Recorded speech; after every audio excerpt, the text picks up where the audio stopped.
good evening, and good evening to you. WeatherBrains episode number 733 for the 3rd of February, 2020. This is James, and we are cranking out the pre-show here.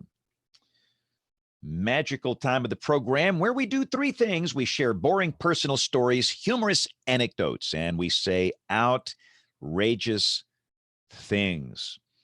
Yes. So let's get the embed code on the right place here so we can be on the television side. And then we'll get our folks on here and we will be ready to go. It was 73 degrees in my lovely neck of the woods today. So everybody should be in a pretty good mood. It felt like spring, but not for everybody. Did you see the drop in Denver? They had like 73 yesterday, and they were 20 with snow falling today. That's a big drop. But let's invite everybody to come on here with us. I think Dr. John is still out. Somebody made Dr. John mad. Although he has been moving and he's got a lot going on. Nate is still out. He sent a note, but hopefully everybody else can join us tonight. So we have now invited the gang, and they should start to show up here in just a second. Hopefully you had a good weekend. Got to bring back some JB Super Bowl audio. I was digging through the archives because every year, whenever they do the Super Bowl halftime show, I think about the great JB Elliott and his comments on this show the following Monday. I found one from 2011 when The Who was playing the halftime at the Super Bowl. Bill, I'm talking about JB Elliott. I was just thinking about JB yesterday. I think about JB every day, but always at the Super Bowl for sure. So this was, and I'll play it during the show. This was the Monday after the Super Bowl in 2011. Who are you? Who ever heard of a band named Who? Who? They jump all over the stage and swallow the microphone. Who is who? Last night. And they play the guitar down around the knees.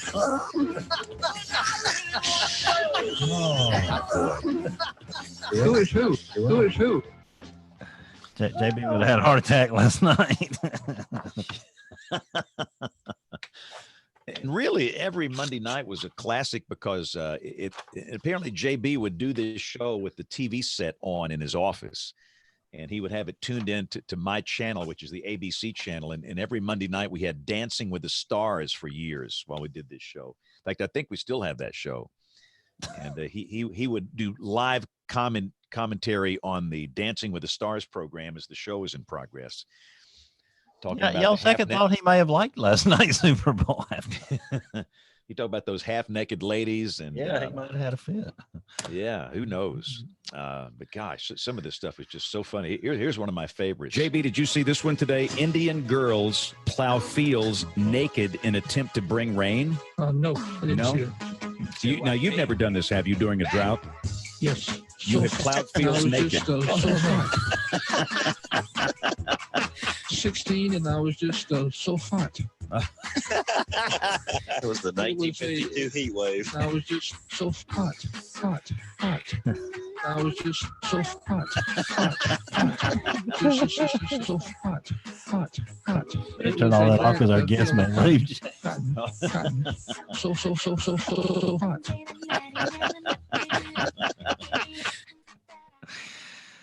Oh man. That made all these 14 years worthwhile right there. Let me tell you what, we need to go back and go through the archives, and because this is just a fraction of the classic JB Elliott stuff. I mean, he said some funny stuff, and every week I'd ask him about what he had for lunch, and he'd go off into Vienna sausages and flat dinners and all this stuff. I mean, it was just great. So he was our comedy guy. We don't have a comedy guy. We're all straight people here. We're straight men. We're not comedy guys. So, Jane, can you C6. hear us okay? You can't hear. muted. Oh, You are yeah. muted. Yeah, I do that every time. There we go. There we go. Now, that's, there we go. Now we're perfect. And I just got a picture from Mary Jo. She's Oh. on the border of blowing fuses right now. She's already done it once tonight, but she thinks she'll be fine. But she's going to outdo all of us on the backdrop. Oh, really? Oh boy. I can't wait to see this. I need to. I don't have anything else to put back here. I wear my biscuit hat. Too bad we don't have Dr. John for his cheese head. Yeah, Dr. John could wear the cheese head thing. And Dang, Aubrey, you got any looking biscuit right there, Jane? I'm telling you, man, it's break out some sopping syrup here. Yeah, some golden eagle Sop- syrup. Golden Eagle sopping syrup. Aubrey, save it. Hi, how are you guys? Good. How are you? Good. James, you're looking ravishing tonight. Yeah, thank you. Show title. Okay. So anybody rocking a civil defense logo in the background is cool. That's awesome. I used to volunteer in a civil defense emergency operations center when I was a child. Until you were declared a threat. The Tuscaloosa County Civil Defense Emergency Operations Center was in the attic of the city hall. Now how does this happen? I mean, even at that young age, I knew there's something wrong about this, just something wrong. And Kevin, man, I was digging through some audio files and I found some classic stuff from you too. Oh yeah? Man. God. What's wrong? I joined in the middle of something is wrong. I've forgotten about so many of these things. It's time for This Week in Weather Humor. It's Tracy. Here's your host, Matthew Selly. Oh. Howdy, folks. How are ya? How are ya? How are ya? What did one hurricane say to the other hurricane? I have my eye on you. we did a bunch of those, didn't we? Yeah, it's like I have just. I mean, the jokes. I think we did a series of. Oh yeah, there was. weather It jokes. goes on, but gosh, these files are just gold here. I mean, we need to pull some of these things out and re-rack these things. Like play another joke. We were playing JB before you got on here after the Super Bowl in 2011, and that's what brought this stuff up. How about this one? Coming this fall to ABC, Facebook Shark Tank. I don't remember that one. You don't remember this one? No, Oh, this what's is the just rest of it? fantastic. Well, hang on. We'll let it go here. It's just not that long. Coming this fall to ABC, Facebook Shark Tank. Who are the sharks? They're self-made millionaire and billionaire investors who are entrepreneurs themselves. James Spann, who cleverly engineered a temporary takedown of his Facebook account last year in order to make it appear that Mark Zuckerberg was charging $100 just to send him an email.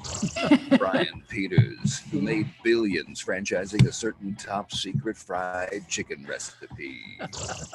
And Kevin Selly, who stands on the street corners of downtown Fort Worth with a cardboard sign that reads, "Will forecast for food."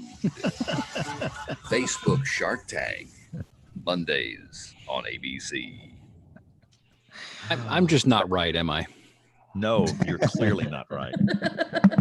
See, this is back when the show was funny. I mean, we did a lot of comedy stuff back then. I mean, what happened? We got old and stiff and we're not funny anymore. There's your show title.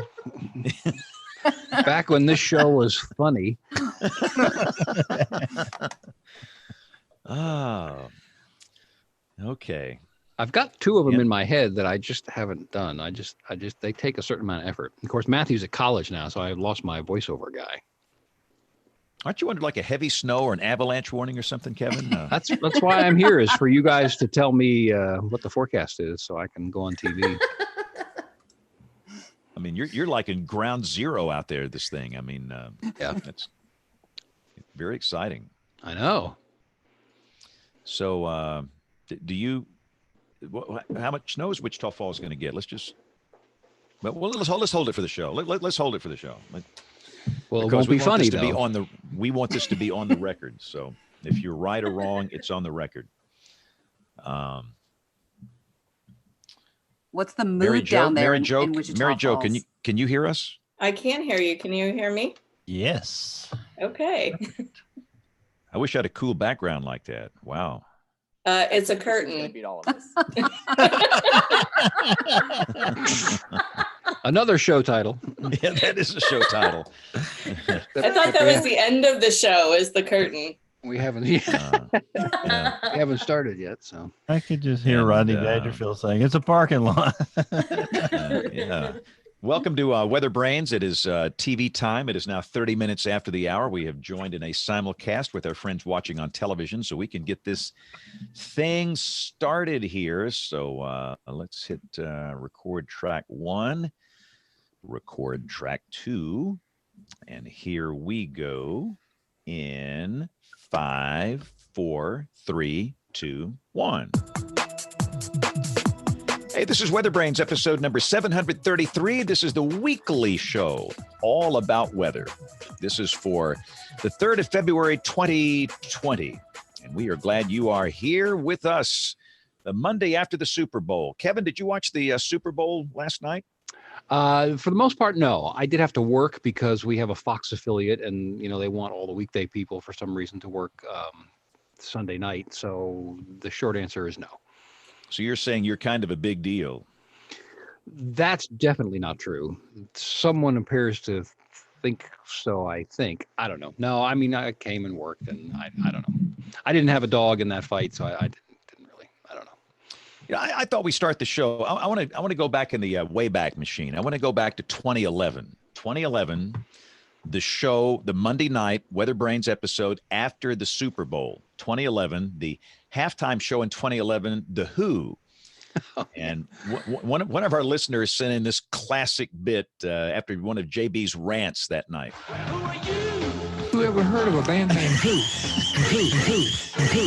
They jump all over the stage and swallow the microphone. Who is who? Who is who? And they play the guitar down around the knees.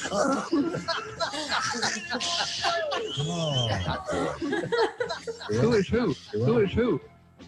So the question is, what would JB think about last night's show? That's great. Don't want to know.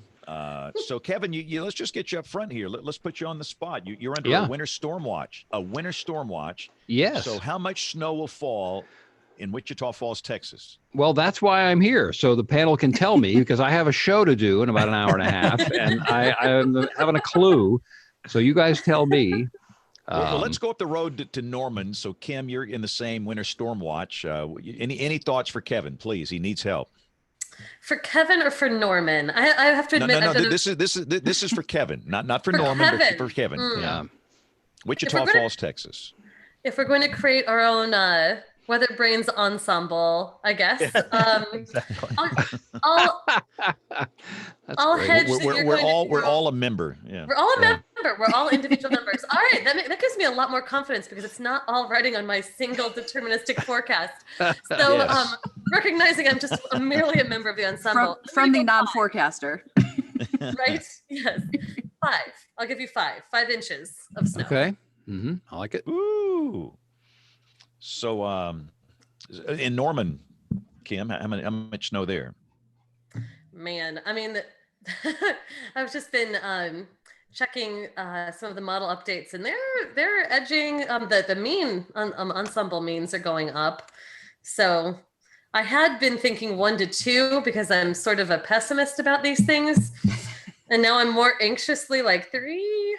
I don't know. I'm a little anxious about busting. Yeah, because that's entirely possible. We ought to do a whole show on snow forecasting. Boy, yeah. Because everybody has a different technique. There's no right, there's no wrong. I think most of us have kind of moved over to the ensemble approach, but can we just do that right now? Kevin's like, keep it going, guys. Yeah. Keep on. So in Wichita Falls, do people panic? Is there panic in the streets tonight? There doesn't seem to be. No. We're comfortable saying, we have a good sized DMA. This is one of these deals where there's going to be a higher stripe, right? And so we're comfortable saying that pretty much all of our DMA gets 2. The stripe will be 4 to 6. And so right now the stripe is maybe a southwestern town called Throckmorton through Wichita Falls to maybe near Lawton or east of there. My concern is, and what happens oftentimes here is, well, it's 2 things. We'll have for some period of time, we'll have a southwest flow aloft. And so that means some sort of a warm nose. And what happens here is we'll still get wintry stuff, but it might be sleet mixed, especially in the beginning. And that wreaks havoc on your totals forecast. I mean, it's still white and it sticks to the ground and people can measure it, but it's not, all snow. So where that line is seems to be a question. And I think that's maybe just to the east of us, which leaves us in the snow. So we're kind of sticking with 4 to 6 at this point and see. And the other thing is it's kind of, I don't know would you call this a dirty trough? It's not really at one main center. It's a bunch of little pieces coming out of this kind of reforming trough. So we may get a couple of little bands. I don't know, but there you go. Did that answer the question? So our regular member at the highest latitude, it's Aubrey. So by nature of that, you are our snow expert. So yeah. What's your ensemble guess for Wichita Falls? Well, Troy's here too, so Troy can weigh in. Yeah, I'm going to have my say. You can imagine in a second. So. Well. I think you guys could easily go a 3 to 6. Certainly, I like to give myself a little bit more of a buffer. So I like to sometimes, give a nice good range, like a 1 to 6 or a 2 to 8. I'm just kidding. I'm just kidding. Sometimes though, that's the 1 to answer, 12. Right. I've had a snowstorm last year where my range was a 1/2 inch to 24 inches and 30 miles. So. Right. It's just that's the thing. 50-mile shift in the main, the main band makes a big difference. So in that case, I like to do scenarios, and I say, this is what I'm thinking, but this could happen. Yeah. My question is always, what can go wrong when you start throwing out these maps and 2 to 4 inches? And I like to say, what can go wrong here? Because inevitably something always goes wrong. Because when you look at the soundings, the forecast soundings, that line, there's a good warm nose there, and that line is pretty close to Wichita Falls, which is the largest city in the DMA. So, So Troy, how much is Kevin going to get? Mm-hmm. Well, the bottom line, are y'all crazier than hell? You're putting this stuff down on video. Show title. Everyone. Now, let me, and Kim, from our friend, and I might point out someone who knows exactly what he's talking about, Rick Smith, the WCM at Norman today. His tweet this morning says, my guaranteed accurate Oklahoma snow forecast. Number 1 is many will hope it snows. Number 2, most will not get what they're hoping for. And number 3, many will be irrationally angry at the weather forecasters. Hey, Rick, you won this one. That verification's 100%. His bottom line today every storm. Exactly. Be kind to your meteorologist. This isn't easy, and they're working hard to give you good info. Do you know that European model actually is showing a 1/2 inch of snow at Camp Mabry here? First thing in Austin on Thursday morning.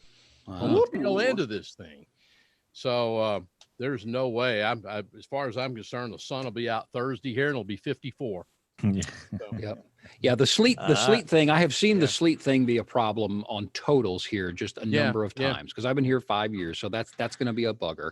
And so the message really, I think from us, so we're trying to say is, look, Wednesday morning, you're going to have trouble. So All right. Well, Bill Murray, let's bring in our guest. Now that we know exactly how much snow will fall in Wichita Falls, Texas. Did you forecast, James? What did you decide that? I conveniently said no. So I'm just a member. It's like Kim. I'm merely a member of the ensemble. All right. Here come the excuses. It's like a half inch to 24 inches, right? Yeah. Kevin's TV station. He can go out there in the parking lot. It's going to be 5.5 inches. So that's my ensemble. All right. Yeah, I'm on the high end. Remember, we're taking the mean, not the individual members, just the mean. Okay, so there you go. All right, Bill, bring him in. Yeah, I say 17 inches. I'll be the outlier. So that's I'll be on social media. Woo! You heard it. Going to bump that average up a little bit. Yeah. Bill's a GFS. show title. Yeah.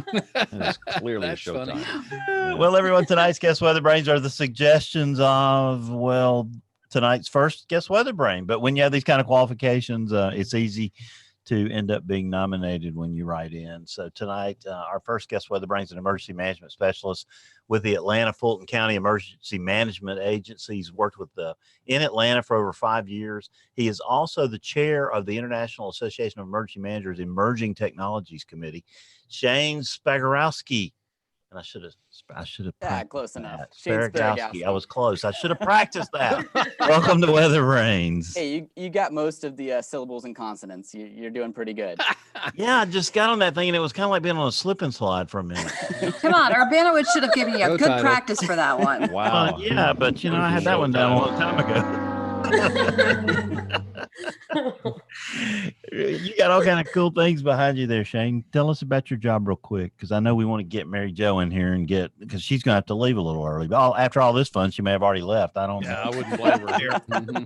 Run, Mary Jo. Run. I'm actually sitting in my cubicle here at work, but mostly because I'm in the process of moving. So otherwise, my backdrop would be boxes. So not quite as exciting. But here in Atlanta, I have been here in the metro area, as you mentioned, for a few years now, and kind of transitioned from a smaller metro jurisdiction to the city of Atlanta and Fulton County. So, a lot of events planning. We've got the Final Four coming up, so we are deep into that planning. And then just everything else that happens. Lately, it's been a lot of fires. So we've had 2 in the last 2 days, just outside of our jurisdiction, but in the Atlanta area. And that seems to be a trend on I-85. But, what could go wrong at a basketball game in Atlanta in the spring? I mean, come on, Shane. Yeah, well, we've got a great example of that. So thanks, Bill, for mentioning that. Now that we got that on the record. So yeah, exactly. Yeah, what could go wrong at a basketball game? Really? So, but it's good to have you here. Thank you for inviting our second guest, Weather Brain. She's the emergency operations coordinator for Sacramento County in California, heavily involved in governmental affairs, more degrees and letters behind her name than you can shake a stick at. Mary Jo Flynn Nevins, welcome to Weather Brains. Mary Jo, how are you with your drape? Very good. Thank you very much.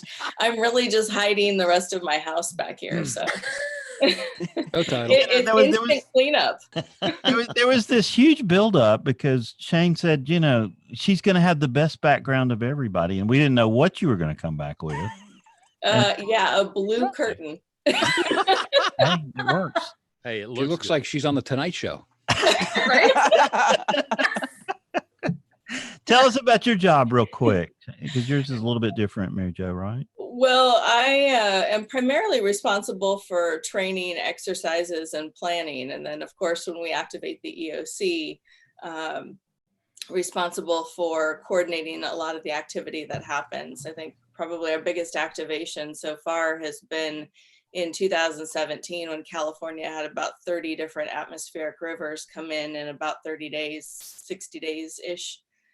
So it's a lot of water, and we deal with a lot of flooding and other scenarios in my jurisdiction. So both you guys are heavily involved in emerging technologies. What does that mean? Tell us what that means in layman's terms now. Well, when this committee started out, it was kind of focused on social media, and we kind of started building from there into, a bunch of other technologies that were, new and the greatest thing out there. And kind of what we've learned over the past few years is that, even our basic technologies to some are still emerging. So especially when we get into like our smaller jurisdictions, social media is still, the latest and greatest thing for some of these people. And so we've kind of made the process of helping those people out. And you always have to keep up with social media. There's so many different changes, but we're looking at so many other technologies too, and how they benefit the public, but also emergency managers. We've got emergency operations center technologies. We've got driverless cars. Mary Jo was a big one on that. Our unmanned aerial vehicles, or the drones, and the benefits those can have in emergency management and disaster recovery. One of the newest things that we're looking at too is, immersive and augmented reality things, being able to show people, at their house what a flood would look like, or wildfire spacing and that kind of thing. So it's a little bit of everything. And, next week there'll be the next latest and greatest thing coming out. Yeah, what are some more of those latest and greatest things in terms of mass notification systems and services? Because we're all interested in that. Jump in anytime too, Mary Jo. Take a shot at that, Shane. Yeah, so the wireless emergency alerting is being a little more adopted by agencies and the public, fortunately. There was the presidential test that happened a couple of years ago, and a lot of that adoption really has been on the federal side in terms of dialing in that technology, making sure the footprint of the notification can be reduced down to just those that need to know versus a whole swath of a county. So that has been problematic in the past, and where I hope technology will go is more into that home automation technology.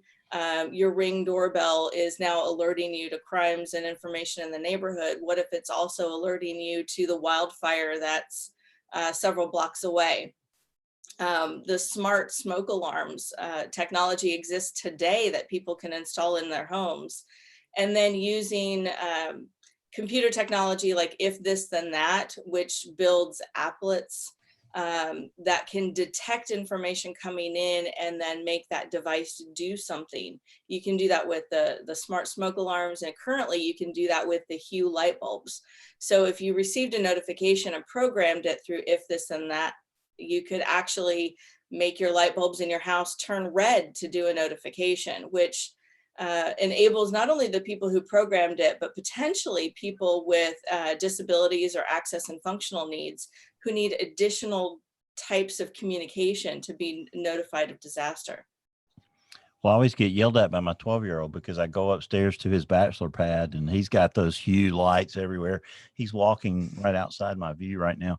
But I go up there and I'll mess him up by turning the light on or off. He says, you can't do that. You have to talk to Alexa to turn the lights on and off. So I'm not quite smart enough to run my 12-year-old's bedroom lighting. That kind of scares me a little bit. It sounds wonderful, but I'm afraid I might be lost in the shuffle on that process. And I count myself as pretty technological, but that is neat. So there's a creepy element of the Internet of Things. Are there people that are scared of that? Definitely. Shane, do you want to take that? Because there's just generally a concern about privacy issues in technology. You've got Europe doing, oh gosh, I forget the acronym, the GDPR or whatever it is. And that is now transitioning. California just recently passed some privacy legislation regarding technology. So we have to balance the desire and the expectation for privacy with the ability to utilize some of these tools to notify people. And it's a catch-22 on that too, because they're already paranoid about the devices in their home. There's a bunch of news out there, but here we are, the government, and we're going to try to alert you.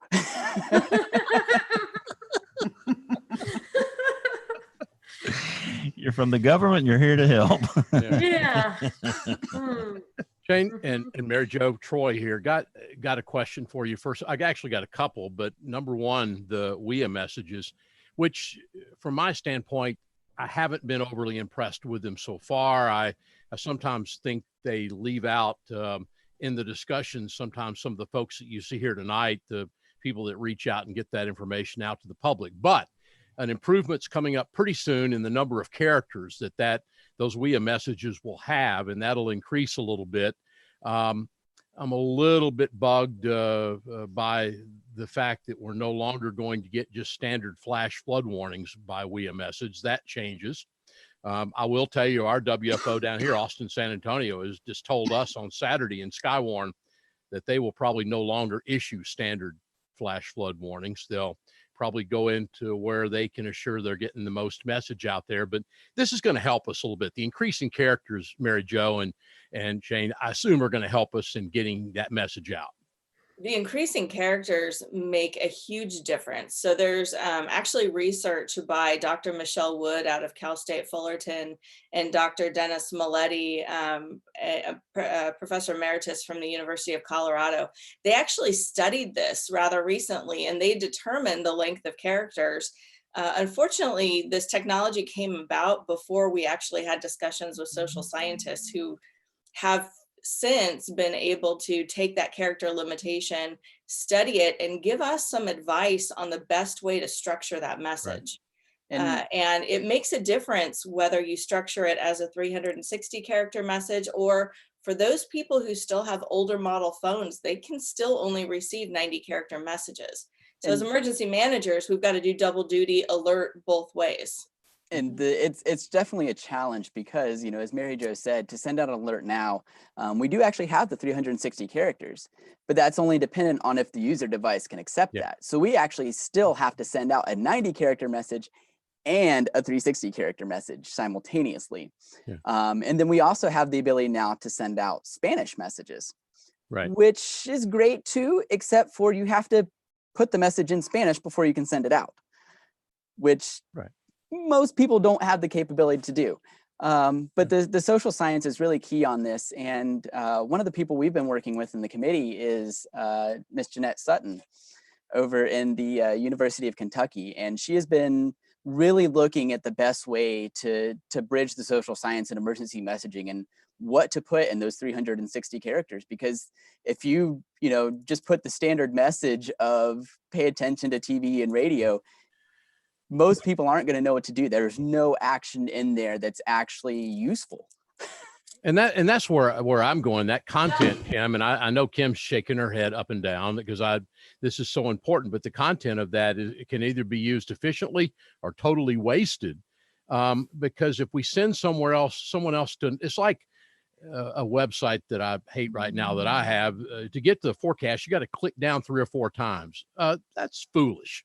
On that website I have, it's just stupid. And we need to get down to where we get the information enough to cause you to react, Shane and Mary Jo, without having to go to another source while the tornado bears down on top of you.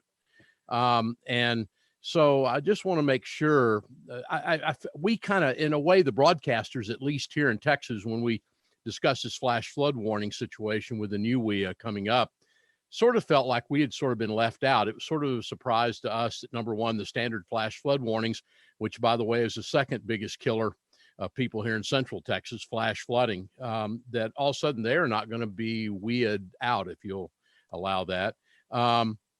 And so I'm just hoping that we use it efficiently, and I hope we're listening to people like Kim and the social scientists and emergency managers as well, because I think they know where we're going. But I worry a little bit.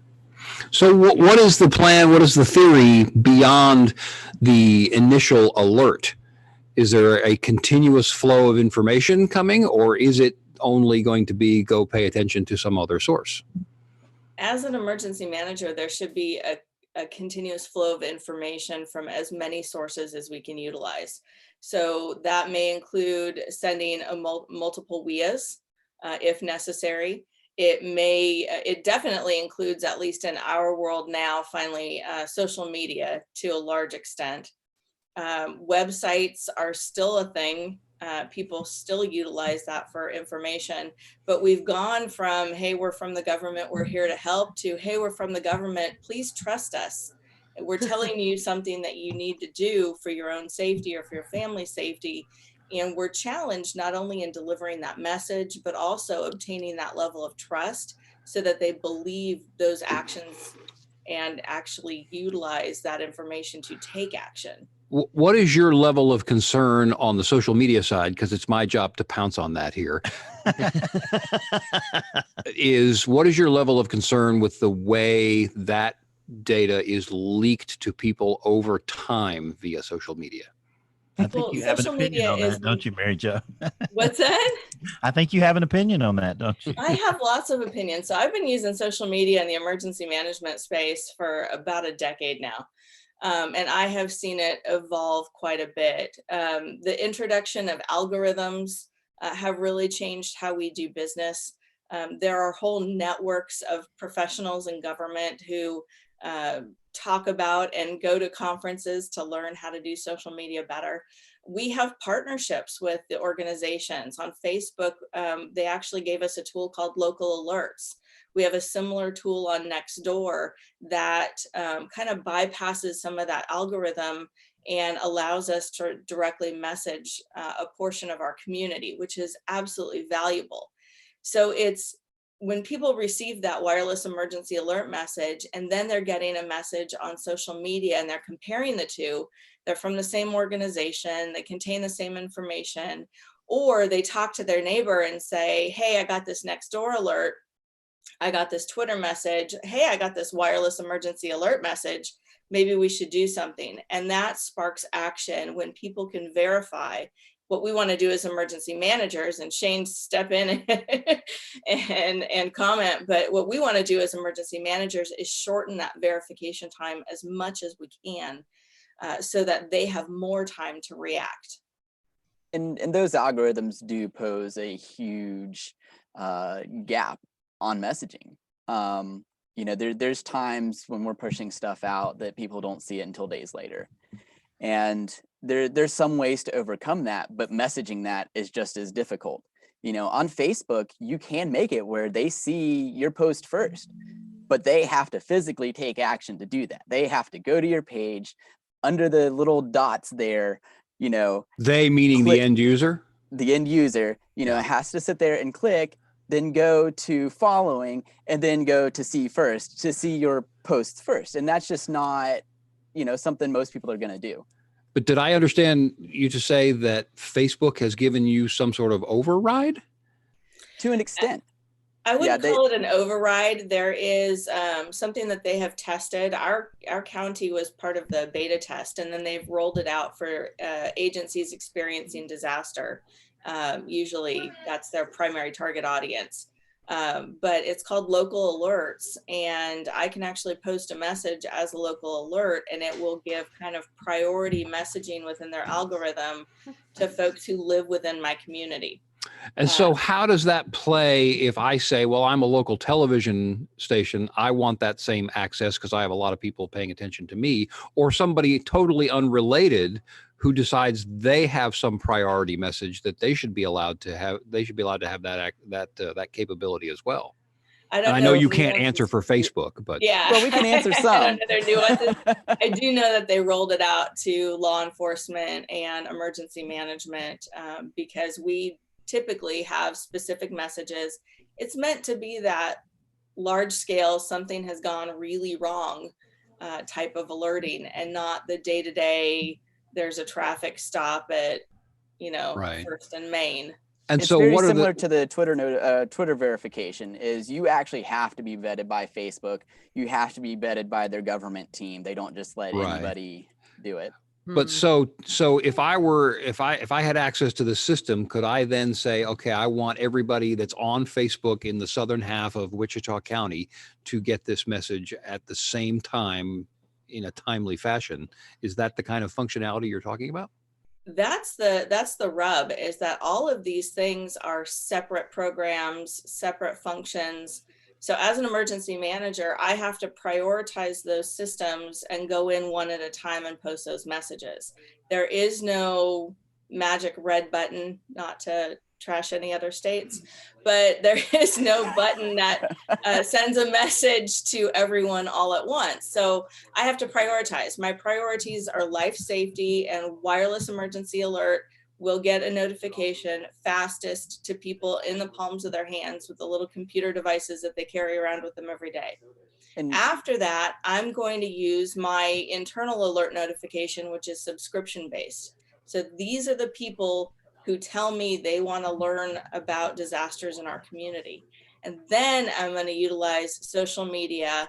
I prefer the neighborhood-based social media platforms first, but also I want to hit Twitter because that is where our news media follows our information. And if I don't get it out on Twitter rapidly, I can't engage them to help. And one thing that most people don't realize, and I think you guys are very much the same, but when we post something, we post it to so many different, platforms, because we have our mass notification systems. We have, the Everbridge, the Code Red, the Rave, the Nixle, all of that kind of stuff, it depends on the jurisdiction. So we have that. We've got the wireless emergency alerts. In my jurisdiction, we're also posting to Facebook, we're posting to Twitter, we're posting to Nextdoor, we're posting to Instagram, we're posting to all of these different things. And each one of them has to have a different tailored message. Twitter versus Facebook is totally different in terms of characters, but also what you can convey. And Nextdoor is more of a first person thing. And that's the great beauty of it, but it's also the challenge of all of these different platforms. But does that, do you have the ability to override the distribution part of the algorithm? Because you mentioned some of these people will see some of these messages X number of minutes or days later. You can override that? We can't. That's the heart of my question. Yeah, we can't override anything.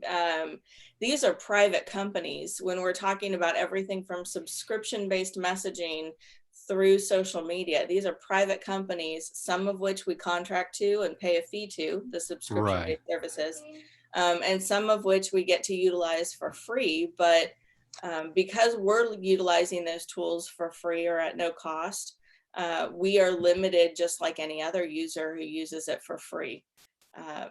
And right now, those limitations, at least as Facebook is concerned, has the local alerts. Nextdoor definitely has an alert system that they designed just for emergency managers, police, and fire. So those tools give us some flexibility, but they don't change the algorithm. They don't prioritize it for everyone across the board. To what degree do you feel like you're kind of playing whack-a-mole with emerging technologies? And it sounds like your workflow is something like sit in front of a computer, have 8 different platforms open, each with their own unique requirements, and you have like a Word doc, and you're just typing out everything that will suit each one of them and like quickly, funneling them in. I mean, how do you even, in a timely fashion, it would take me like 5 minutes just to get all these crafted. How in the world are you managing this? And we practice a lot. Right? And I love the idea of prioritization. While there's this whack-a-mole feeling, do you also ever get feedback that people are receiving the messages through multiple platforms and they're in these various formats? Is that an emerging issue or something that's happening to people? Sometimes we do get feedback. And depends on the platform as to whether or not it's positive. Some of our platforms are way more positive, like Nextdoor. It's got a reputation, at least on the neighborhood side, but on the public safety side, I can say that it is awesome. It is the best way for us to engage right now in our jurisdiction, at least. Twitter, we don't really get a whole lot of feedback on, but we see the retweets from the news media, from those organizations, and that tells us the message is getting out. Facebook, it could be hit or miss sometimes. Sometimes you do get reactions and feedback. Most of the time, you see the impressions, they saw it, but there's no actual, data that says they even took the information in. Right. And part of that whack-a-mole feeling has to do with how an organization centralizes their information. So if we're not following through and, the website is probably the oldest technology in our arsenal right now in terms of electronic or whatever technology, maybe even radio is an even older technology, but it is just as important And perhaps we can take audio and then pass that through to radio broadcasters and allow them to replay that audio. And so all these different elements are kind of reused and repurposed. A live video, as long as we capture quality audio, can be reused. And people who obtain the information from different sources have an opportunity on some platforms to share that information. But a lot of people are going to take the screenshot and send it to their friend and say, hey, did you see that too? Most of the time on social media, what we see are people reacting by tagging other people or sharing it with other people that they're directly related to or friends with. And so that personal connection during disaster has always been important, but ever more so with technology. And that's kind of leads to a question I'm going to ask both you, Mary Jo, and Shane as well. And I find this fascinating. And the reason I mentioned this, Shane, you're part of the emerging technology group over at IAM, International Association of Emergency Managers. One of the best things I spent money for membership on years ago, and I'm still a member of that, just because I wanted to see these sort of things and understand what Mary Jo and what Shane are talking about, because it ends up affecting us as weather forecasters and how the message gets out there to understand what they have to do. So Shane, first of all, give a little plug to IAM, to the group. And at the same time, Shane, here you go, and Mary Jo both. So what's down the road? I mean, okay, Shane, you're in charge of this emerging technology, or you're one of the people in there. So what comes down the road here? This is a group that still talks about weather radio, and what that is right now. But what's off in the future? And again, give us a little plug for the international group. So I'll start out with the IAM first. The International Association of Emergency Managers is kind of, as it says, it's the International Association of Emergency Managers, but it's from people all around the world. It does tend to be a little bit US heavy, but there's thousands of these emergency managers that are in this organization, and each of them are focused on different things. So we're focused on emerging technologies. But we have people out there that are focused on diversity and inclusion. We have people out there that are focused on climate and weather. We have people out there focused on healthcare, all of this stuff. But the great thing about it too is each of these committees and caucuses has different liaisons. We all talk to each other. So Mary Jo, she's part of IAM too. She's with the Emerging Technology Committee, but she's also our liaison for government affairs, and she's very active in that.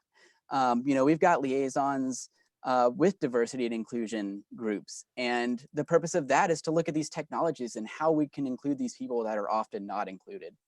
And you got to wonder too. I mean, here we are on the evening of the 3rd day of February, 2020. I got a little feeling a lot of these people in the international group are a little worried about pandemics at this point globally. Definitely. Look at that now. I'm not going out of the house for the next 2 weeks. Yeah, I mean, I'm serious. I mean, it's so, to me, it's interesting every month to read the newsletter and to see all the various things that are going on globally and to be able to see that. So I think that a lot of weather people out there, if you're looking at this, I think it's a really good group. It gives you another insight. And especially since we're all doing sort of the same thing, we're more focused on weather.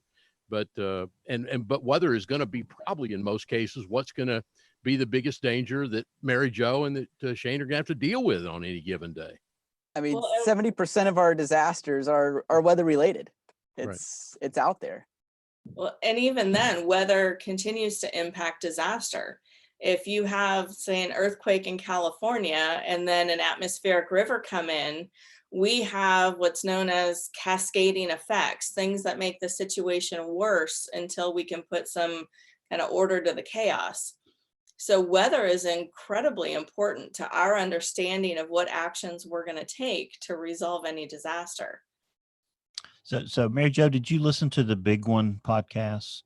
I did. That was really awesome. It is fascinating. And I thought Dr. Sarah McBride was one of the most fascinating stories in there because she's from New Zealand, and I've told the story here before. I'm gonna bore all the other panelists for a second, but she said, look, I did it all wrong, all these years before the Christchurch earthquake, and she came back and said storytelling is where it's at. And so we've got her lined up to come on the show on March the 30th. But talk about that for a minute, and then Shane, you chime in. How important is storytelling in getting your message across? Well, I was an English major, so storytelling is incredibly important. But storytelling personalizes things for individuals. It allows them to use their imagination and think for themselves I usually ask when I train people, what would life be like if the power went out? If you couldn't use the food in your refrigerator? If you didn't have the ability to open up your garage door? What do you need in place to be comfortable in that situation for a prolonged period of time?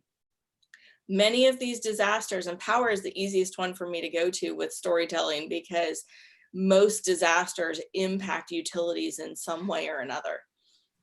So the storytelling, getting the individuals to understand how things can impact them is vital. And without putting it in that context, or providing if this happens, then that happens, following the pattern of a story, it's really hard for people to imagine that a disaster could be so catastrophic that they should prepare for it. And I think it's really important to meet people where they're at. And I think storytelling does a very good job of that. It's one of the things that emergency managers always tout is, your ready kit, your go kit. And to most people, that's an expensive investment. And what I try to tell people is most of the stuff you already have in your house. It's just a matter of getting it together in one place. And, but it's through those kind of stories. And then also taking the disasters that we've had. So Snowmageddon in Atlanta, that we just had the anniversary a few days ago. People still remember that. And it's still, anytime we have any kind of winter weather event, even though we've increased our capabilities, we're better at handling it. I'm not going to say we're perfect. We're better at handling it. It still strikes a lot of fear. And it's using those situations that, unfortunately, the best time to get people to take action and be prepared is after something bad happens.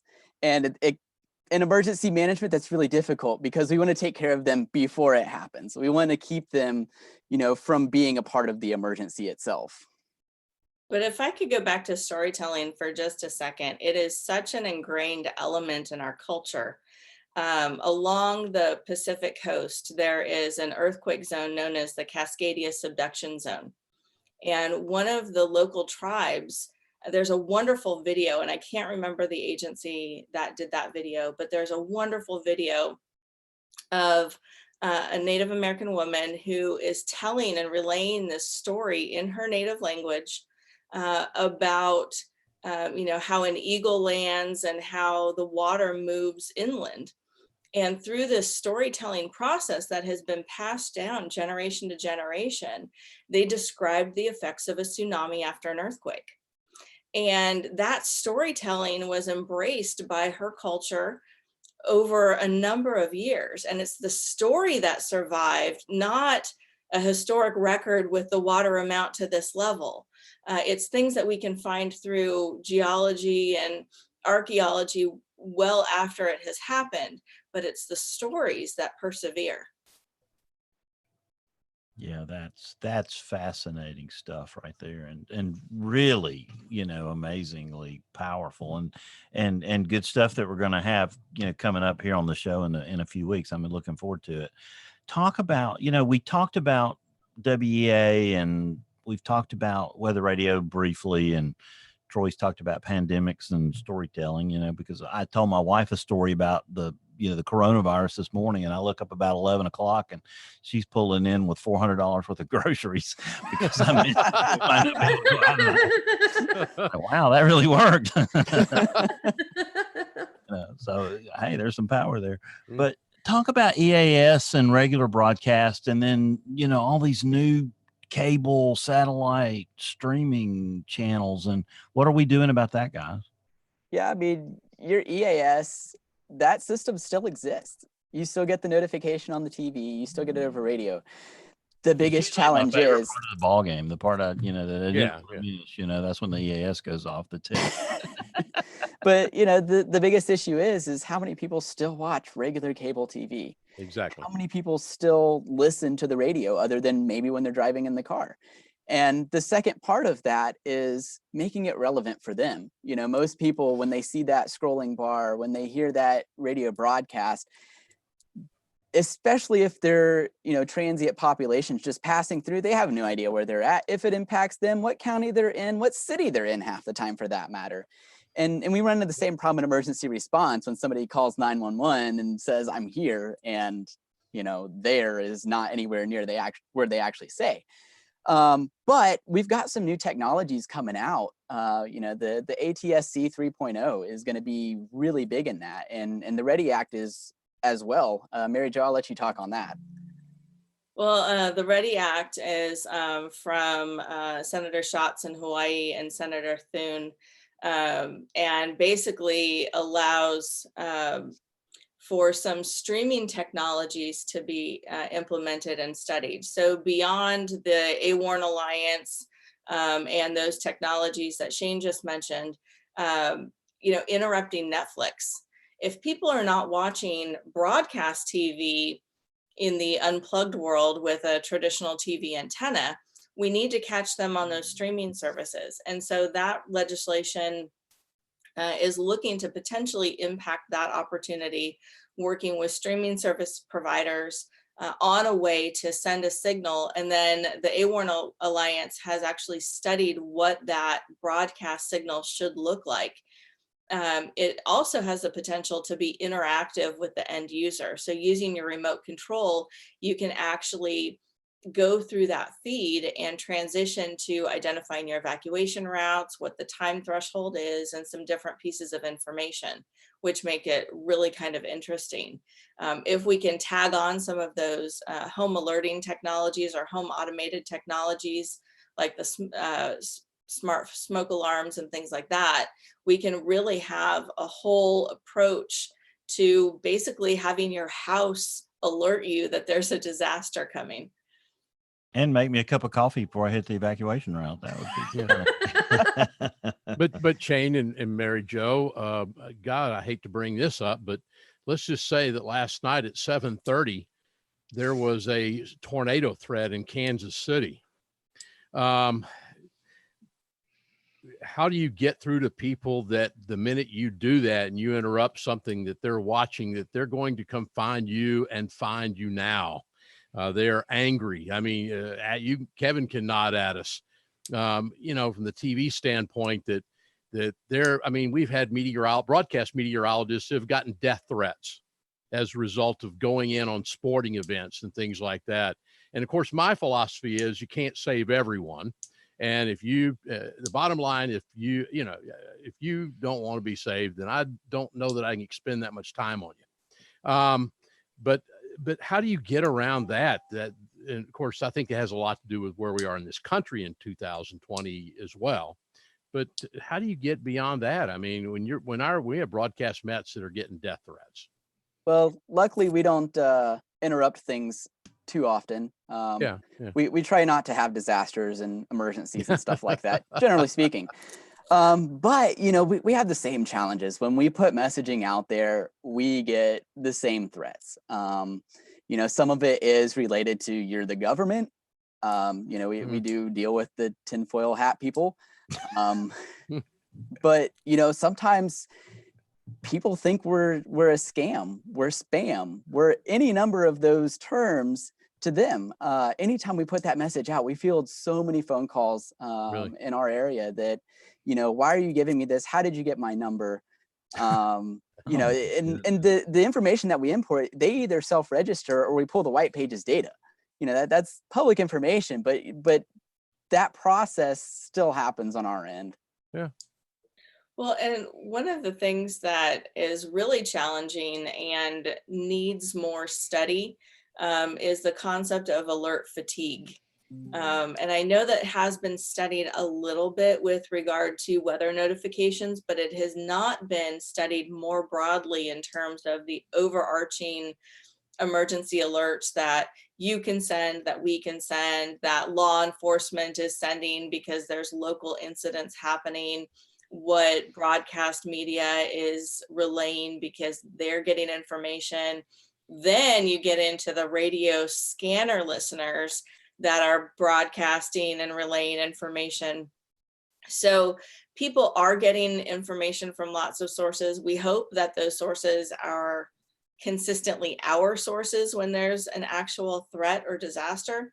But we need to know scientifically, what does that do to someone psychologically? How does that change their decision making when they're being bombarded by all these different messages and have the issue of trust and which to believe? On this show, we have our own social scientist. Kim, go. No, you guys know the social science. You guys are speaking to the premier people in this area, and you're asking the questions, that we don't have answers to. So I think you guys are just excellent. It's been really great to listen. Personally, I know this is narrative, this is story, but I think that what you're talking about is a really interesting question because of experiences I've even had. I can even just tell you, storm chasing is more.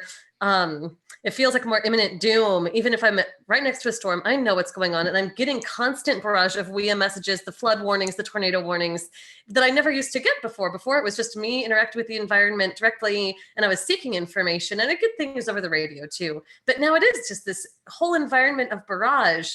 And that's even me as someone who feels incredibly empowered, in the environment and knowing what I'm doing and being very safe. And it still is jarring. So I can only imagine that the multiple layers of messages may have an effect. And it would be really, really nice to study sort of that ecosystem of transmission. I can't help but wonder if there are people who are seeking these multiple points of information, these sources. You talked about people who also are on the scanners, and people who are doing more advanced messaging among different communities, that they might not have a saturation point. And then maybe they're filtering some of this information. And you could imagine there being like a social network analysis kind of aspect to this that could be interesting. But yeah, no, you raise a really, really good and interesting challenge. I can't help but also wonder, with the companies that you're dealing with, all these private companies that are offering the streaming services, their business model is it just runs so counter to what you're trying to do, because they're trying to keep people glued to these things. That's their whole business model, is to strip attention away from the environment and to put people in a place where they are unaware. Is there at least any glimmer of hope you can offer us in your work with these companies? It sounds like you've worked with them, to someone at least directly. Any glimmer of hope that they at least are motivated by selfish interest to not be blamed if people die, like watching Netflix? I mean, seriously, have you sort of, I feel like you're on the front lines of this. What have those interactions been like? Is there any positive hope, or is it going to have to be a legislative forced? Is that why the Ready Act is so pressing? Because it's come to the point where they're not playing. We have to have this thrust upon them. I think it's a little bit of both. We do have their attention because they do ultimately still have an interest in public safety. It's their customers too. But there is that challenge of, people are already not cognizant of what's going on around them. Technology has in some ways enabled that. Most people for the weather forecast get it off, just the weather app on their phone. They're not looking for real data most of the time. They're just looking for those little icons. And so we do have that challenge, but at the same time, those legislative pieces are in place, I think, to help drive some of that. Just like, the emergency alert system, or way back in the day, the emergency broadcast system, that was a lot civil defense based, but it's the same premise: is how do you get that information out there? What is current technology at the time? And at the time it was, radio and TV, but we are starting to make that transition.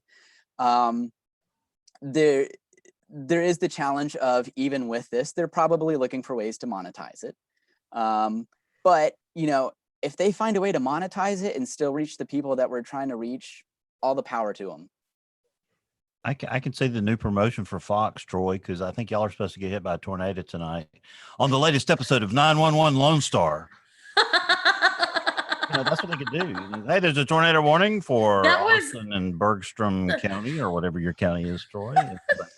And coming up after that, we'll have more of 911 Lone Star. Yeah, I wouldn't watch that with y'all's eyes. So Just need all the actors and actresses to record an apology on our behalf, and then yes, I've heard there are like big palm trees. There are like 4 in Austin right now. I don't have time to waste on that. Hey, how are you guys reaching teenagers? It is my position every human life is precious. A lot of teenagers have gotten in there and turned off WEA. They don't like Amber Alerts. They don't like tornado warnings. They don't like that loud noise. They go into notifications and they turn it off. And again, that's just teenagers. Sometimes they make bad decisions. So do you dabble in Snapchat and TikTok? So first off, a lot of adults do that too, and that goes back to that warning fatigue. But that's probably one of our biggest challenges right now is, the technologies, for one, keeping up with them. But there also is an interesting challenge in government of, retaining information. And platforms like Snapchat and TikTok don't exactly enable that. So you get into really interesting gray areas, I'll call them, of what's legal and what's not legal. Some of the ways we are reaching those people, though, is through programs at schools and really getting in there and engaging. Some of the stuff that I've seen is game related. So they actually go to these schools and they design like a maze type game where they have to go in and solve clues. And I forget the actual name of what those are called, but you go pay money and you get out of it if you get all the clues right. the panic rooms. Yes, there we go. Escape room. So Escape rooms. There we go. I feel like that Ready should have come to me easier, but it didn't. Shane, that's okay. I still don't know what TikTok is. So I can guarantee you most emergency managers probably do not either.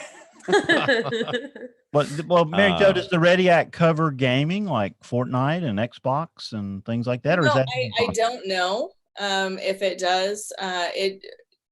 The way it is written, it seems to cover streaming, but it still has some hurdles to make it through the Senate and then onto the House. So it's been introduced before, and then that time clock of legislation has run out. So they reintroduced it in October 2019. So we'll see where this piece of legislation goes. Is there a chance it gets done? I mean, there seems to be some bipartisan support for it, but can it get done? So the initial impetus of that act was a direct result of the false WEA alerts that went out in Hawaii. So part of that legislation is to counteract that behavior and to set some standards for emergency managers.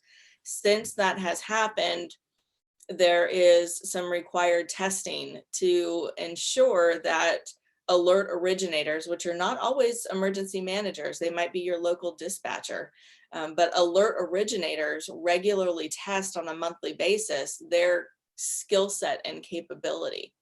But going back really quickly to the Snapchat and TikToks of the world, there are government agencies that are utilizing that.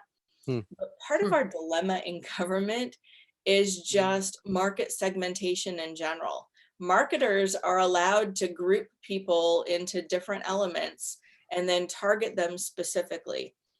But when government does that, it is criticized and critiqued that we are targeting particular people, and it is often looked at as a bad thing versus a good thing for trying to reach that segment.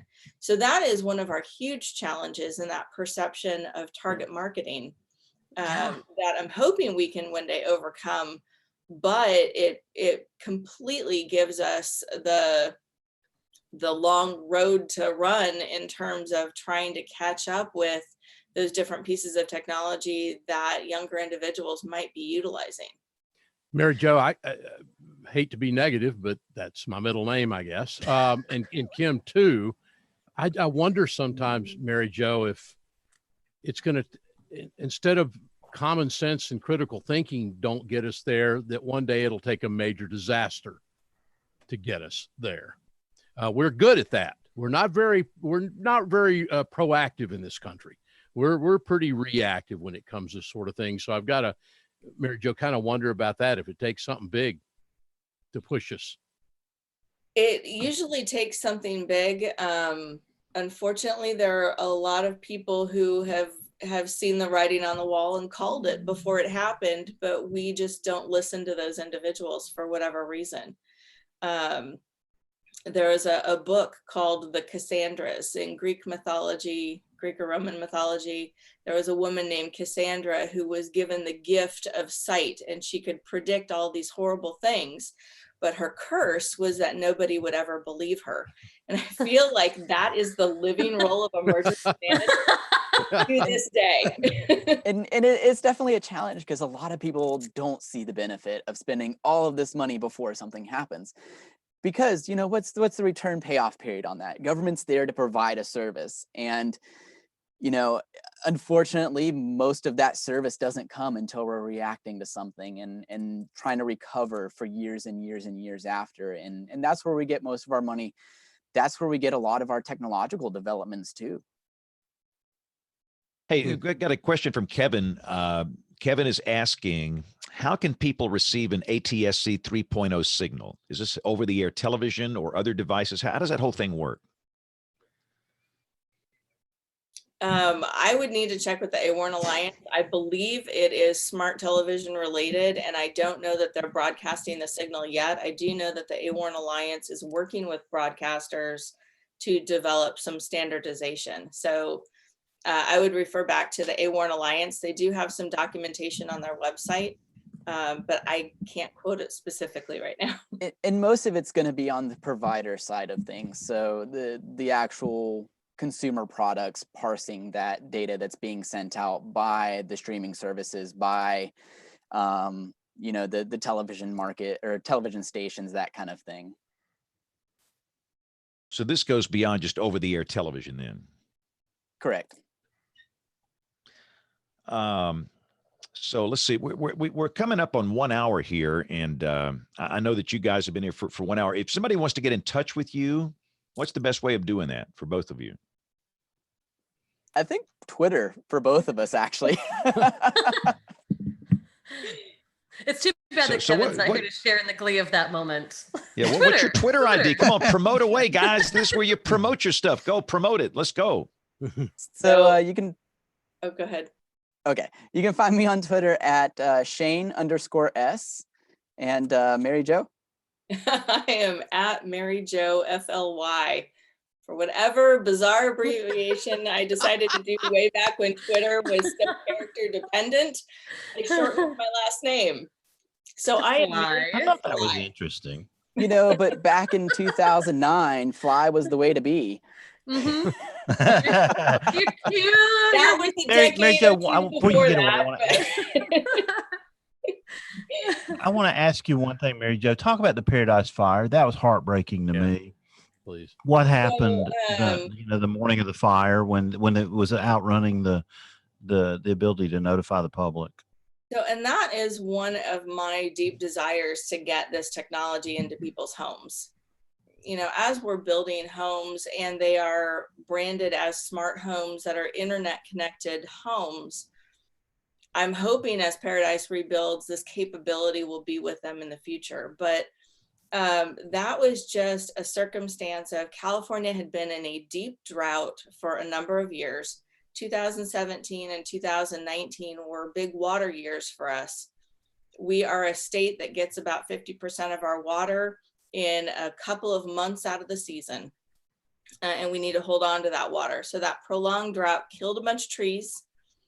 And in that tree mortality, you have basically the biggest campfire you could ever build. And I don't mean that term because that was the name of the fire, but unfortunate. I don't mean that disrespectfully. But you have essentially all of this fuel at the ready, and then the perfect wind conditions come in. This is why weather makes such a huge impact on emergency managers, because we make decisions based on some of that information. What is the humidity in the air? What is the fuel that's on the ground? What is the wind conditions that's blowing? And then even before the Camp Fire that affected Paradise, that same county was affected by fires the year before, where California experienced an EF3 tornado that was made solely by the weather conditions created by fire. That's the largest California tornado that we had ever recorded, at least according to what I've read. And I'm sure there's other researchers that may or may not refute what I just said. But to my knowledge, that's the largest tornado California has experienced. And it was born simply because of fire conditions. The fire was so hot, it created its own weather. And as that happened, the tornado formed, and it stayed on the ground for a considerable period of time and really did some major damage. So these fires are getting quite hot, quite catastrophic.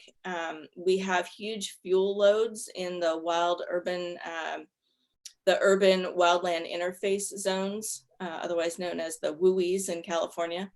And so these conditions all kind of snowball and impact one another. Paradise, rural mountain community, not a whole lot of ways in and ways out. So once you're in and you're trapped, it's really challenging to call for an evacuation, especially if you didn't get that evacuation mobilized or notified in time. So we can talk about technology all we want, but at the end of the day, people need to just be aware of their surroundings, aware of their circumstances and conditions, and be ready to react to that. Bingo. Well said. Mary Jo, thank you for your time. You've given us 1 hour. You're very kind. I know you've got to go, and thank you for all you've done for us on the show tonight. It's been very interesting. Thanks so much. Come back again. We need to do a second part of this show. Well, thank you. Definitely. Thanks, Mary Jo. Yeah. Thanks, you. Mary Jo. Okay. Let's see. Shane, you can hang around for a little bit, can't you? Yeah, I can hang around. Okay. Well, we're gonna make you do a pick of the week here in just a little bit. So be thinking of something that is a pick of the week. You got that? This can be a website, hardware, software, service, anything like that. So you got 10 minutes. Let's take a quick break here for Tony Rice and the Astronomy Report. We're going to come back with the Weather Roundup, picks of the week, and much more as WeatherBrains rolls along. Looking beyond the atmosphere, here's Tony Rice with your Astronomy Outlook. First light is always an exciting event for a new telescope, and the National Science Foundation really delivered with their 4-meter solar telescope as it was pointed to our nearest star. The images show a turbulent boiling pattern of cell-like structures, each about the size of Texas. This is the result of heat moving from inside the sun up to its surface. As that hot solar plasma rises to the bright centers of each one of those cells, it cools and sinks in a process known as convection. All that motion in the solar plasma twists and tangles magnetic fields around it, and that's what fuels solar storms. We're just beginning to better understand this space weather with missions like the Parker Solar Probe. But looking forward to next weekend, the Solar Orbiter, a collaborative mission between the European Space Agency and NASA to observe the sun, is set to launch on Sunday, February 9th at 11:03 p.m. Eastern, with live coverage on NASA TV. This mission will particularly focus on the sun's poles, with high spatial resolution telescopes as well as in situ measurement of solar winds, magnetic fields, and general space weather. Back in our own atmosphere, a recent study published in the Journal of the National Academy of Sciences by researchers at Penn State revealed some surprising things about Earth's ancient atmosphere. They were studying iron micrometeorites, no bigger than a grain of sand, particularly the oxidation formed as they entered the atmosphere some 2.7 billion years ago. Analysis of that oxidation suggests that carbon dioxide made up somewhere between 25 and 50% of Earth's early atmosphere. The researchers also found evidence of lower nitrogen levels, and that enabled cooler conditions, consistent with climate evidence of a glacier-covered Earth. This may help reconcile some disagreements in previous studies. Elsewhere in the sky, look up after sunset on Tuesday, February 4th for the waxing gibbous moon. Just to the left shines the star Aldebaran. It's the brightest star in the constellation Taurus, and is sometimes known as the Eye of Taurus. That's your astronomy outlook. Follow me at RTP Hokey for more spacey stuff like this. When the weather ball is red, warmer weather is ahead. When the weather ball is white, colder weather is in sight. When the weather ball is green, no change in the weather is foreseen. When colors blink by night or day, precipitation's on the way. Let's do a weather roundup. This is for Monday, the 3rd of February, 2020. And we talked already about the snow, Kim. So when does it start in Norman? Tomorrow evening. That's what it's looking like anyway. So it'll be overnight accumulations, and hopefully we'll wake up Wednesday with a beautiful, snow as far as the eye can see. I'm not enormously confident still. There's high bust potential with this, but we'll see. That's the weather here. So what is the winter storm criteria for Oklahoma City? That's a really good question. I'm not actually sure what the exact criteria are. You may know, Troy. Do you know what the criteria are? Is it shared among us regionally? No, it depends office to office, because with Shane, it would be different from Peachtree City as it would be in Austin or Austin, San Antonio, or Norman. So it varies between offices. Down here in Austin, people can't drive in the sunshine. So, anything that falls will cause a warning. But I don't know, I would imagine my guess, a winter storm warning would be, of course, it could be ice that could get that. And of course, ice storm warnings available to the forecasters, to Rick and everybody out at the weather office at Norman. But I would imagine it's at least a few inches of snow. Do you know what Birmingham's? It's 2 here, 2. Yeah, I was going to ask inches. what Birmingham's was. Yeah, 2 inches. So it's probably Oklahoma City's a higher latitude. You're up on Interstate 40. We're on Interstate 20. It's probably 4 or something there. Yeah, Kevin Selly has the answer. 80% confident of 4 inches or more. There you go. RCWA. Kevin, I guess if someone knows. If Rick and those guys pulled the trigger on a warning, it would be tomorrow morning, I guess. So we'll see. That's interesting. And Kevin is on TV. He can't talk right now, or can you, Kev? I don't think Kevin can talk. No. Troy, yeah, I know you can talk. How many inches are you going to get down there in Austin? How do you know that, James? I mean, we've only known each other for 30 years. Yeah. No, it's 65.6 here right now. I mean, it's in mid 60s where we essentially should be for the high in Austin this time of year. We ended up the month of January 7 degrees above average. We were not by ourselves. A lot of folks were in the same boat across the country, and for that matter, around the world with those kind of temperatures. But tomorrow, I'm thinking that tomorrow we may get mid and upper 70s for highs. And then tomorrow evening, one of the disturbances rolls through and ushers a cold front in, pretty shallow, very surface-based cold air coming in. 35 tomorrow night. After 76 tomorrow, our high is forecast to be 40 on Wednesday. We get one disturbance out of the way, and then a second disturbance takes aim, Kim, by late on Wednesday into Wednesday night. And that becomes a question for Austin. We're forecasting 30 to 32 overnight. And on the tail end of that, we're thinking that we may get enough thickness of the colder air to promote at least some sleet and maybe some snowflakes, but it would be in the last couple of hours of the precip, which would be after midnight, Wednesday night, Thursday morning. And then, of course, Thursday, we're back up to 55 and we're back to 70 by the time we get to Friday and Saturday. This is where the coronavirus, I mean, I can't imagine as much temperature variation. Everyone down here has a flu already, and this is not going to help the situation with just the general flu. So life in the low latitudes. Hey, Shane, you what you hit 76 today? Yeah, we officially hit 76 today. Wow. Yep. I noticed you're wearing a tank top and flip flops, so I figured it was warm over there. In Birmingham, we had 73 today, and it's been amazingly mild. And Aubrey, how warm were you today? 66 today. Ooh, wow. It was great. It was beautiful. We were 63 yesterday.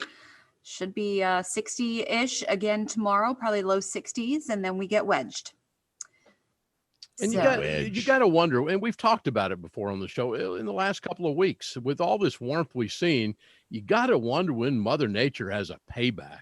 I can't imagine that we get, that furry rodent they pulled out yesterday morning. I got to think at some point we pay the price for this warmth, but that's just exactly. Maybe the storm will go to Atlanta. I'm sorry, Shane. Yeah, let's not.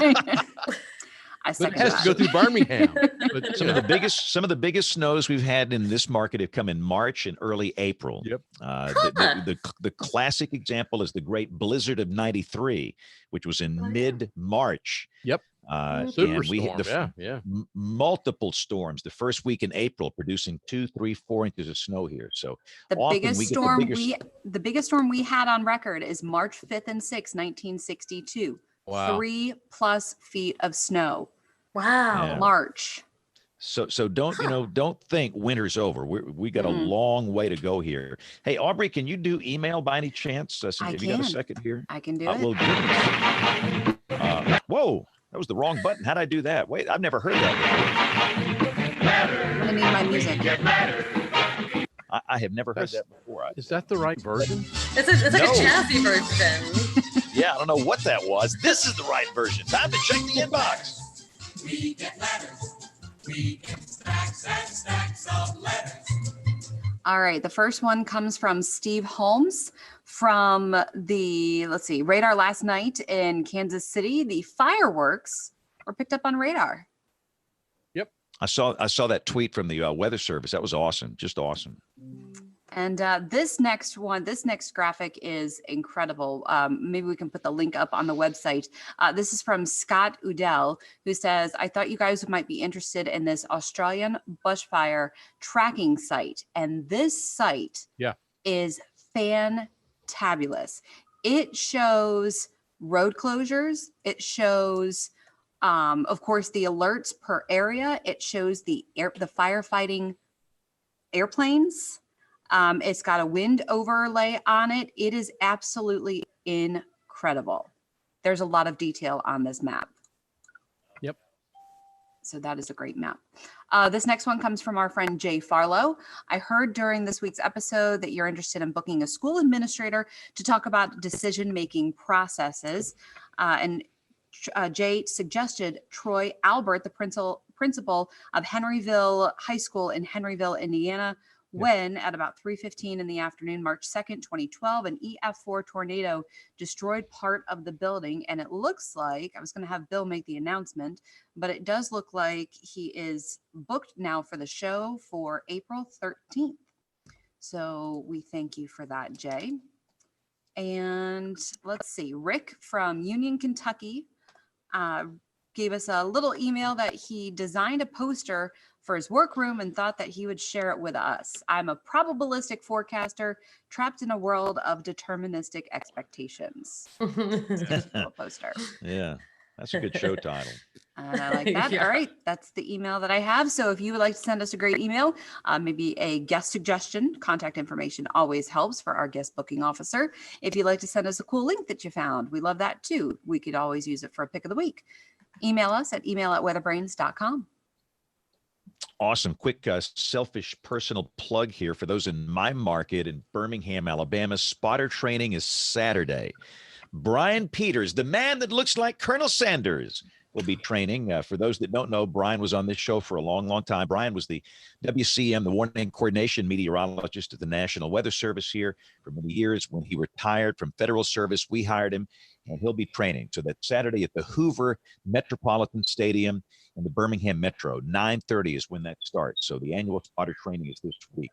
All right, let's do pictures of the week. James, I got a question for you, though. Just out of curiosity, what kind of numbers do y'all usually get up there? We had our Skywarn training here in Austin, and all the people at Weather Service Austin, San Antonio came up on Saturday. We had an all-day session, and we were real happy. We had about 235 or 40 people, but I imagine you have got to have a load of people showing up for Skywarn training.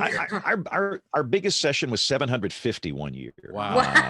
Wow. And that was the biggest crowd. We're gearing up for 500. We figure we'll have 300 to 500 this Saturday. So we've got a big venue. One thing about it, we have to have big venues for this. And part of this is the heightened awareness from what happened here 9 years ago that we still have after that generational tornado outbreak. People want to help, and they want to tell us something other than there's a mean looking cloud. They want to know, is it a shelf cloud, wall cloud, rear flank downdraft? They hear us talking about this stuff, and they really want to help us. And so it's just great to see the big turnout. And it's like a weather weenie convention. And families bring their kids that love weather, and a lot of kids that have phobia, that they'll come. And information is powerful. And we tell them, if you need to leave, that's fine. But they often stay. And by the end of the training, they're starting to fade, and they're more interested. And so it's a good thing. And it's free. It's, you don't need to register, just show up. So Saturday morning at the Hoover Met at 9:30.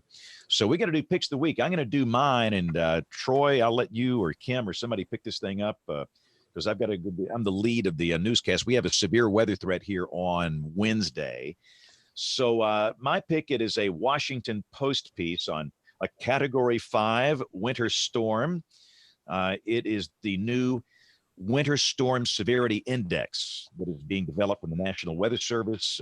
They have categories 1 through 5, and pretty interesting stuff. And that's a whole social science thing, but very interesting. So that's my pick of the week. So y'all pick it up. So James, any names with those? Just kidding. Just never mind.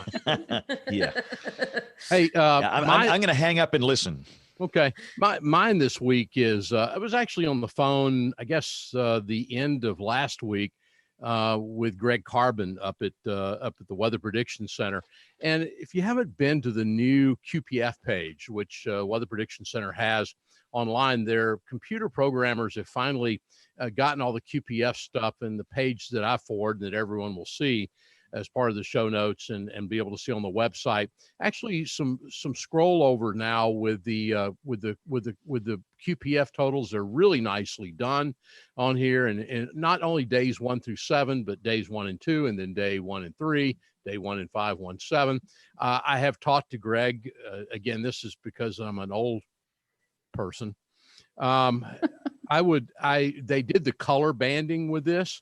I kind of like what I call the isohycal, the lines with, a half inch and so forth. And I've asked Greg if maybe they can do that, and they're looking at that. But they've really come a long way up at WPC, and Greg and his colleagues up there. And this QPF page is nicely done. Hats off to WPC and Greg and all those folks. That's great. All right. Well, let's keep this rolling along. Aubrey, do you have a pick? Yes, mine is an Earth Observatory site from NASA, and they kind of highlight a different cool photo every day, and you can go back and see some of the previous days. Just a really cool nugget of information. Great. Thank you. And Kev, how about you? Do you have a pick for us this week? I do. It's called the National Mesonet site. I sent out a tweet the beginning of the week. I have I guess you could call a love-hate relationship with the unbelievably fantastic Oklahoma Mesonet. I mean, it is just the best thing out there. But the difficulty for me is it only covers the northern third of my DMA. And so I go in there to look at things, and I just get aggravated because it doesn't come south of the Red River. Yeah, really. Shocking. And so I tweeted them, and I said, hey, who do we call to get this thing, make this thing national? And so they sent a link to the National Mesonet, and that's my pick of the week. Terrific. Yeah, I've got to say, when I moved from Oklahoma, that's where I was for grad school, out to Washington, D.C., it was painful. I mean, not only do they have little out there, they have absolutely nothing. I don't even have a climate reporting station in my DMA. I just have a co-op.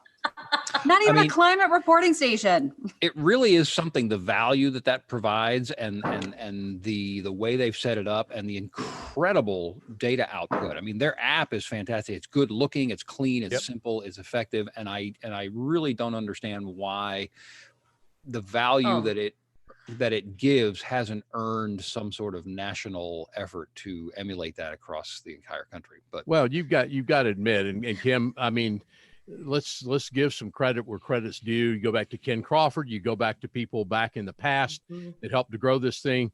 Dr. Kevin Clazel was our keynote address at our Skywarn here in Austin on Saturday. Folks, he and Chris and all the folks that are up at the Oklahoma Climate Survey do a damn amazing job. It's a great thing. It serves the people of Oklahoma so great. And unfortunately, it stops right in the middle of the Red River. Kevin. So. Yes, it's a source of constant aggravation for me, beyond the fact that Aubrey is constantly aggravating me. As advertised. And she doesn't hide it. All right, Shane, we bought you a little bit of time. Tell us, have you gotten a pick of the week? Yes. So mine's a Capital Weather Gang article regarding the flash flood alerts and how they're going to change under WEA. You know, the new wireless emergency alerts are only going to be for the considerable or catastrophic damage tags that are in the warning. And if used correctly, that will only be about 15% of the warnings that go out over WEA for flash floods. So it'll be interesting to see if that kind of reduces some of the warning fatigue or introduces some of its own issues. Yeah, it's going to be fascinating to see how that tailoring works. Flood alerting is just so difficult. We just can't detect flooding very well. So messaging about it is very hard. Well, thank you. That's a great pick, Shane. All right. Well, I guess I'll wrap this up. I'll be the bear poker this week. You always share these incredibly great tools and data sets and information about changes in alerting. I'm sharing a Washington Post article that offers some of the FOIA materials on NOAA during Sharpagate. And essentially the bottom line message was that the big message that had come out of NOAA that sort of pointed the finger at the forecasters for doing something inappropriate. That message was not from our NOAA leadership. So that was really comforting to many, I know, to see and sort of reaffirm that those people are very much in support of the Weather Service and understood what was going on, and we're trying to do what they could from their positions. So, but it doesn't finger anybody as to where it came from. There aren't that many other people it could be. So Wilbur Ross woke up from his nap and did it. Is that what we're telling? Is that what the message is? There aren't that many other people it could be. If you were to get out a bingo card of possible people and then go through the article and cross them off, you may arrive at the answer. I'll just leave it there. I don't think I can say anymore. Yeah. That's why I love you, Kim. All right, guys. Well, with that, let's have a wrap. Any final comments or thoughts for the week? We'll come dig you out, Kevin, at some point if you need. Yeah. I can send Aubrey that way with a shovel. So I need to go change all my graphics because Bill said 17 inches, which is a little bit out of what I had. I don't need my shovel anymore, apparently, Kevin. So I'm going to mail it down to you. Okay, yeah. Put that overnight because I'll need it tomorrow. Y'all take care. Bye. Take care, everyone. Night. Good to see you, Shane. Good to see you too. Take care, Shane. Bye.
And you're still here. I'm still here.